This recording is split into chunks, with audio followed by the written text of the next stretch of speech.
Hi, everyone. So this is the first introduction to fiction and symbolism video. You'll look at this one first. Mainly, I'm gonna be reading through the story here and giving you some basic information about fiction generally. And then in the next video, we're going to talk more specifically about what's happening in this story. Um, but first thing to keep in mind is that we are moving to talking about fiction. Before we were talking about poetry. Um, Poetry, as a rule, is generally shorter. Um, Poetry doesn't usually have what we call a story arc, right? It doesn't necessarily have a story that has a beginning, middle, and an end. You're used to fiction when you're looking at, movies and television. Those are all fiction, right? They're stories that are made up, and they can be realistic or not realistic, right? You have science fiction and you have fantasy fiction, but you can also have more realistic kinds of fiction. Drama that we have is also going to be fiction, and those have a sense of a story. There's a beginning. Something begins to happen to somebody. There's some kind of a problem, some kind of an issue that they have, and that problem kind of gets resolved, right? And that's what we're kind of thinking about in terms of fiction. One element of that. Also, uh, uh, poetry has this tendency to just sometimes have, just images. There isn't that sense of a story. There isn't that sense of things moving forward in time clearly. You can look at some of the poems that we had that you were writing about. They're just saying, look, here's an idea I have about this, here's an image about this, here's a metaphor about this, and we kind of assemble that into something that has some kind of larger meaning, as opposed to, again, the story, which kind of moves from one thing happens to the next thing happens to the next thing happens, and there's some kind of a conclusion to that.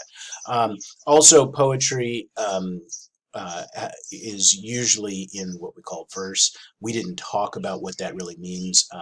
Uh, you're familiar, of course, that many poems are going to rhyme. The poems we looked at didn't specifically rhyme, but many poems do. That can be a component of that, and in that verse there is also an element of rhythm that certain kinds of poems have.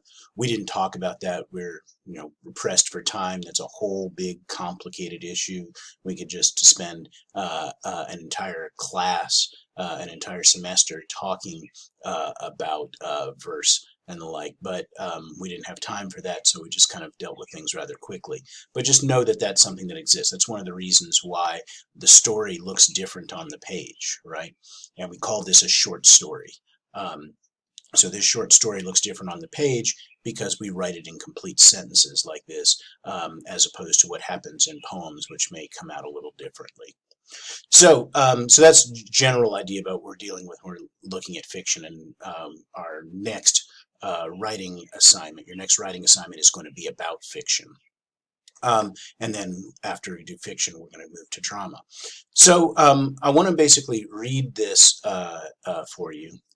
In the next video, we're going to talk about symbolism. We're also going to break down some of the issues in here. You'll notice on the right-hand side, I've annotated this, and so I've got some questions you might have. I've answered some questions you might have, or some things that I want you to look at. We'll talk about those in the next video.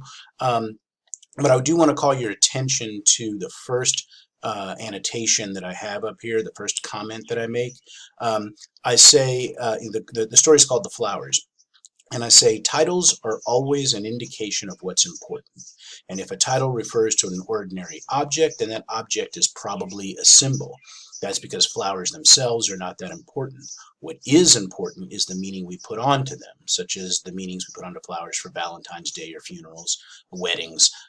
So those things are important. Weddings and funerals are obviously important for people, but the flowers themselves are not that important. It's just that flowers are symbols. They represent something about those specific days that people are having. They represent something about romance or about remembering somebody after they've died. So when we've got an object like this, something like the flowers is the title, we're pushing it to importance, and that tells us that we potentially have a symbol here. So I'll go ahead and read this, and again, I won't look at all the annotations that we have here, but I'll go through and read this, and in the next video we'll look at the annotations. So, The Flowers by Alice Walker. It seemed to Mayap, as she skipped lightly from henhouse to pighouse to smokehouse, that the days had never been as beautiful as these.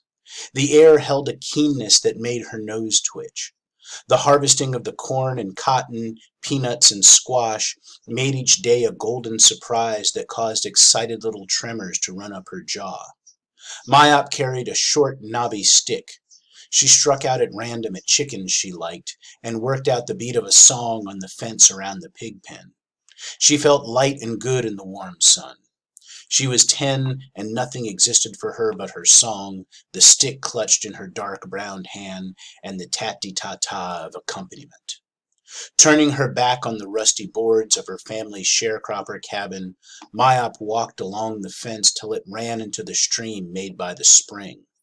Around the spring, where the family got drinking water, silver ferns and wildflowers grew. Along pigs rooted.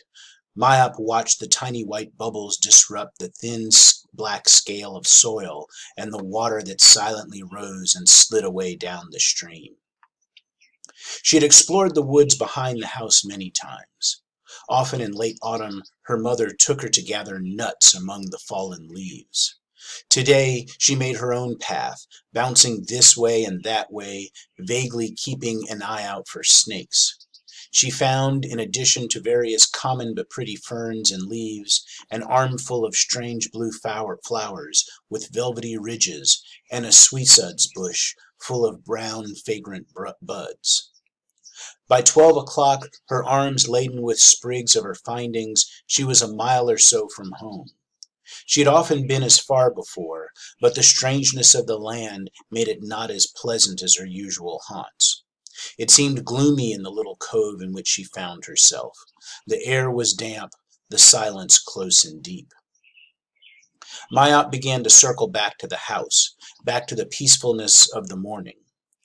It was then she stepped smack into his eyes. Her heel became lodged in the broken ridge between brow and nose, and she reached down quickly, unafraid to free herself.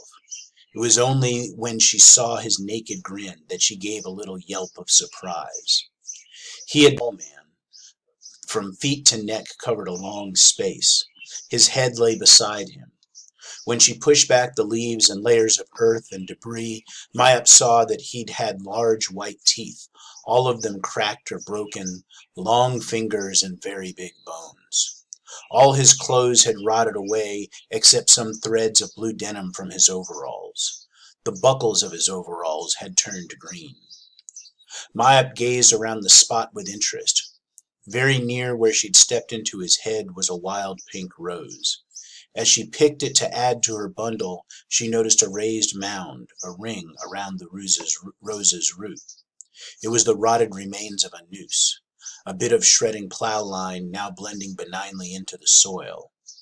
Around an overhanging limb of a great spreading oak clung another piece, frayed, rotted, bleached, and frazzled, barely there, but spinning restlessly in the breeze.